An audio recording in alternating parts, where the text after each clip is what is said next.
ഇത്തരത്തിൽ വന്ദേ മാതരം പാടുന്ന സമയത്ത് അതിൽ ആശങ്കയുണ്ടായി എന്ന് പറയുന്ന മുഹമ്മദ് റിയാസ് കഴിഞ്ഞ ഏതാനും ദിവസങ്ങൾക്ക് മുമ്പാണ് എറണാകുളത്ത് ഒരു പെൺകുട്ടിയെ ഒരു ഫ്ലാറ്റിനകത്ത് ബലാത്സംഗം ചെയ്യപ്പെട്ട് അവിടുന്ന് ആ പെൺകുട്ടി വിവസ്ത്രയായി ജീവന് വേണ്ടി ഓടിയ അനുഭവം ഉണ്ടായത്.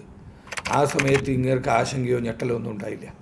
അപ്പോൾ ഇവിടെ വേണ്ട സമയത്ത് ഇതൊന്നും ഉണ്ടാവാതെ ഇന്നാട്ടിലെ പ്രത്യേകിച്ച് ന്യൂനപക്ഷ വിഭാഗങ്ങൾക്കിടയിൽ ഇത് നിങ്ങൾക്ക് വേണ്ടാത്തതാണ്, ഞങ്ങളാണ് നിങ്ങളെ സംരക്ഷിക്കാൻ പോകുന്നത് എന്ന ചിന്ത വരുത്തുന്നതിന് വേണ്ടി തുടക്കം മുതൽ ഇത്തരത്തിലുള്ള വിവാദങ്ങൾ ഉണ്ടാക്കുന്നതിന് വേണ്ടിയിട്ടാണ് മുഹമ്മദ് റിയാസിനെ പോലുള്ള ആളുകളാണെങ്കിലും വസീഫിനെ പോലുള്ള ആളുകളാണെങ്കിലും എല്ലാം ശ്രമിക്കുന്നത്.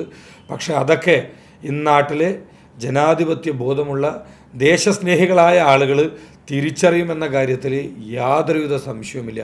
പണ്ട് ഈ ബംഗാൾ വിഭജനത്തിൻ്റെയൊക്കെ സമയത്ത് ബാരിസാരിയിലെ തെരുവീഥികളിലൂടെ തലയിൽ റിബണും കെട്ടിക്കൊണ്ട് വന്ദേ മാതര ഗാനം ഉറക്കെ പാടിക്കൊണ്ട് ഈ രാജ്യത്തിന് വേണ്ടി പോരാടിയിട്ടുള്ള ലക്ഷക്കണക്കിന് ദേശസ്നേഹികളുടെ മണ്ണാണിത്.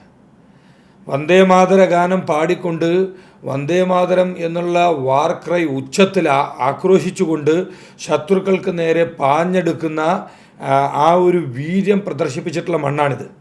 ഇവിടെ ക്രിക്കറ്റ് കളി കാണുന്ന സമയത്ത് മാത്രം ഭാരത് മാതാ കി ജയ് എന്ന് വിളിക്കുന്നതുകൊണ്ട് പ്രത്യേകിച്ച് കാര്യമൊന്നുമില്ല.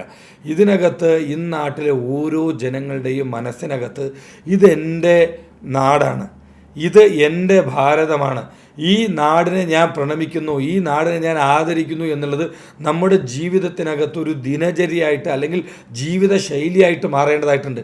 മറിച്ച് ഇവിടെ ഈ രാജ്യത്തെ കഷണം കഷണമാക്കി വെട്ടിനുറുക്കും എന്ന് പറയുന്ന വിഘടനവാദികൾക്ക് കുടപിടിക്കുന്ന ആളുകൾക്ക് ഈ മണ്ണിൽ സ്ഥാനമില്ല എന്ന് ഇവിടുത്തെ ദേശസ്നേഹികൾ ഒന്നടങ്കം ഒരുമിച്ച് ചേർന്ന് പറയേണ്ട കാലം അതിക്രമിച്ചിരിക്കുകയാണ്. പക്ഷേ ഇനി ഇവരുടെ ഇത്തരത്തിലുള്ള ഗിമ്മിക്കുകളൊന്നും ഇവിടെ വിലപ്പോവില്ല.